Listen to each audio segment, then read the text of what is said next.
Those are the basic rules of equals Waterloo. Now let's look at an entire round of play to see how it works. The French player is going to start with his morale check. Now in this imaginary round, the Anglo-Allied player has gotten one hit on this artillery unit. So this artillery unit is going to roll one die.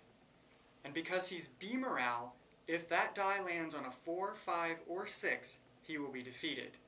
So we roll the die and it lands on a 4, resulting in the defeat of that unit.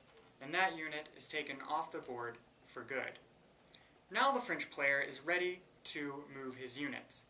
So let's say he wanted to move one infantry unit from his reserve into his right flank. And then let's say he wanted to move this cavalry to the right flank of the Anglo-Allied. Finally, he wants to fire this artillery onto this artillery. So first he looks at the CV value, that's the 2 in this case, and that's the number of dice that will be rolled. Then he looks at the F1 value because he's firing long range across the middle ground, and that tells him which numbers will result in a hit. In this case, because it's F1, only 6s will result in a hit. So he rolls 2 imaginary dice, and he gets 1 6 and 1 5. That results in 1 hit on this unit. Now the French player's turn is over, except for he needs to take 2 cards from his reinforcement and put them into his reserve. Now it's the Anglo-Allied player's turn. The Anglo-Allied player starts with the morale check on any units that have been hit. In this case, we have 1 hit on this artillery unit, and 1 hit means that 1 die will be rolled. And because he has an A morale, only 6 will kill him. So let's say that the die is rolled and it is a 6. He's dead now, so he goes off of the table.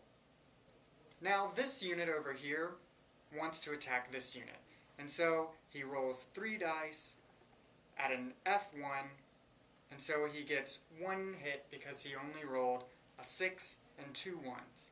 So he gets a hit there.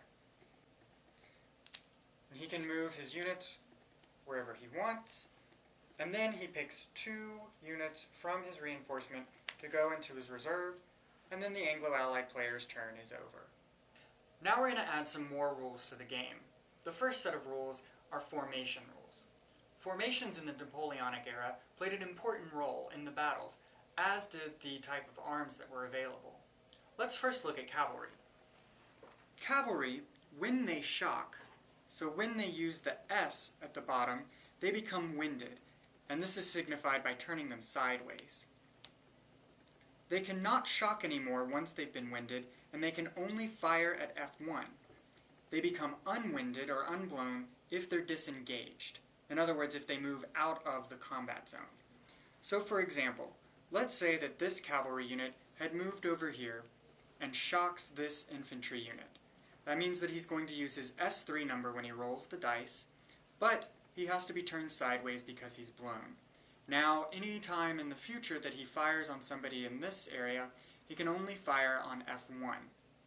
In order to get back to full capacity, he would have to move out of the combat zone, at which point he would be restored to his full, unwinded value.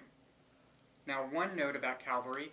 Cavalry cannot shock unwinded enemy cavalry.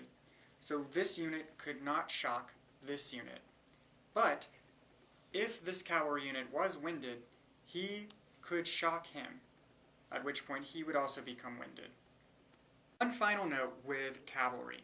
Infantry can never use their shock value against cavalry.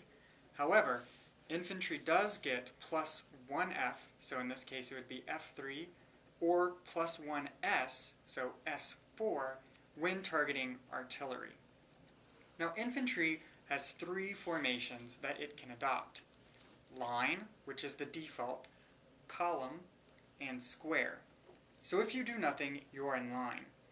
Infantry can only shock when in column formation, but when it's targeted by artillery, the artillery gets plus 1F when targeting column formation. In square, the infantry gets +1 morale. So in this case, it would be A morale. However, he can only fire at F1 when in square formation, and he cannot shock. Also, artillery will get a +1F in this situation, and infantry cannot be shocked by anyone when they're in the square formation. This is probably the most difficult part to remember, so try to think of it historically. When the unit is in a line, they do things normally, but they don't have a lot of power. If they're in column, they're very powerful, but somewhat vulnerable. It's much deeper than it is wide, so it's good for movement. In other words, it's good for shock, but it's not so good at employing firepower. Finally, in square, they're very defensive. The horses can't get inside of the square, but artillery can hit them pretty easily. To symbolize the formations, you just use the yellow squares. So if you want to go to column formation, you put the yellow square that has the column units on it, and if you want to go to square formation, you use the one with the squares. One note on the square formation. Historically, square formations were developed to defend a cavalry charge, but they weren't good defenses against people. In fact, commanders would often mount a cavalry attack just to get their opponents to go into square formation. Then they would follow up with an infantry attack and shock their opponent while they were in the square. So it would actually make sense in the game to allow infantry in column to shock infantry in square. However, the rules do not allow that. Now let's look at some examples of the formations. So again, if the infantry is left alone, he is in the line formation. And let's say he wanted to fire. He would use the firepower that's indicated on his card in line, but he cannot shock at all. His morale is just the normal as it is on the card, and if a cavalry unit came in, the cavalry unit could shock. Now let's look at him in the column formation. Column, he has a firepower of F1 now. His shock is according to the card, so he can now shock at 3, but remember, he cannot shock the cavalry. And if artillery is targeting the unit, the artillery, gets +1. The column's morale is the same as the card, and he can be shocked by anybody. Finally, if he's in the square formation, his firepower again is F1. He cannot shock anybody. An artillery unit targeting him gets +1 for him. And the morale on the card, this is where the real difference is +1, and he cannot be shocked. Changing formation is pretty simple. If the infantry is in a non-occupied zone, it can freely change formation. But if it is in Now changing formation is pretty simple. If the infantry is in a non-occupied zone, it can freely change formation however many times it wants. If it is in an enemy-occupied zone, though, it costs 1 move to change formation. The next type of card we're going to look at is the commander card. The only effect the generals have on the game is in the fleeing round, or the morale check. If you have a general in an area where your units are, the units that have been hit get a plus certain number morale. For example, the Duke of Wellington would add a 1 or a 3, depending on the situation. This general would add a 1 or a 2. Ney would add a 2 or a 1, and Napoleon would add a 2 or a 2 to the morale value. The first number is for when you are in attack mode, or when you are on your opponent's side. The second is for when you are in defense mode, or when you're on your own side. And the letter at the bottom corresponds to the commander's command. The A in Wellington and Napoleon corresponds to the army, so they command everyone in the entire army. But other commanders, for example here, have a certain number, like 2, and he can only help those units that also have a 2.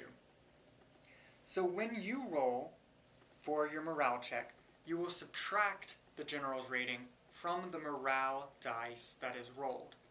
For example, if this unit were hit, he would normally have a 4, 5, or 6 that would kill him. But because Napoleon helps him out with a 2, you would subtract the number from whatever the dice is rolled. So let's say that the dice rolled is a 6.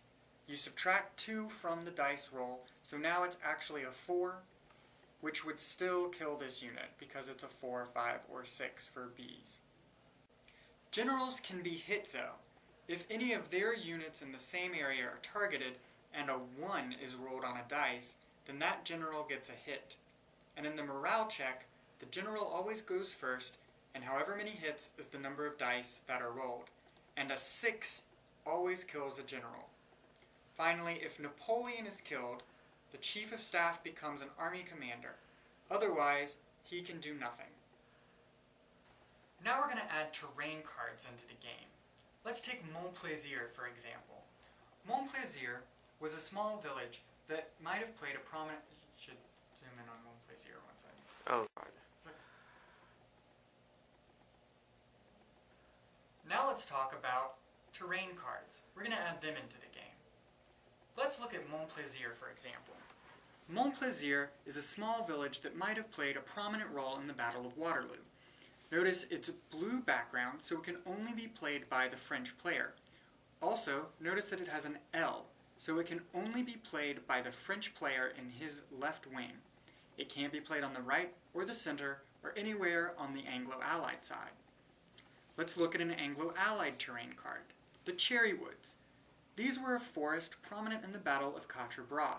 Notice at the bottom it says Quatre Bras, so it can only be played in the Quatre Bras battle. Also, notice it's red, so it can only be played by the Anglo-Allied player.